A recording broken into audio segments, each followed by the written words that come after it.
কোটা আন্দোলনকে কেন্দ্র করে দেশজুড়ে চলমান পরিস্থিতি ও ইন্টারনেট সেবা ব্যাহত হওয়ার দায় নিজের কাঁধে নিয়ে প্রকাশ্যে ক্ষমা চেয়েছেন ডাক, টেলিযোগাযোগ ও তথ্য প্রযুক্তি প্রতিমন্ত্রী জুনায়েদ আহমেদ পলক। শুক্রবার বিকেলে নাটোরের সিংড়ায় নিজ বাসভবনে উপজেলা শোক দিবস আলোচনা সভায় একথা বলেন তিনি। তরুণ প্রজন্মের কাছে যদি তার কোনো ভুল হয়ে থাকে সেজন্য তিনি প্রকাশ্যে ক্ষমা চান বলে এ সভায় জানান। প্রধানমন্ত্রী শেখ হাসিনার যে কোনো সিদ্ধান্ত মেনে নেওয়ার জন্য প্রস্তুত আছেন বলেও জানান প্রতিমন্ত্রী।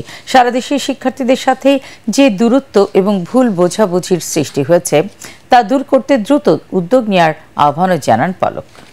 তারা দায়ী। আমার তরুণ প্রজন্মের কাছে যদি আমার কোনো ভুল ত্রুটি হয়ে থাকে আমি করজোড়ে প্রকাশ্যে আমি ক্ষমা প্রার্থনা করছি। এবং এই ইন্টারনেট ব্যাহত হওয়া, এই সোশ্যাল মিডিয়ার গুজব প্রতিরোধে ব্যর্থ হওয়া, এই সকল কিছু দায় এবং দায়িত্ব, ব্যর্থতা আমি নিজের কাঁধে তুলে নিচ্ছি এবং যে কোনো সিদ্ধান্ত আমি মেনে নেওয়ার জন্য আবারও প্রতিশ্রুতি আমি সকলের সামনে দিচ্ছি।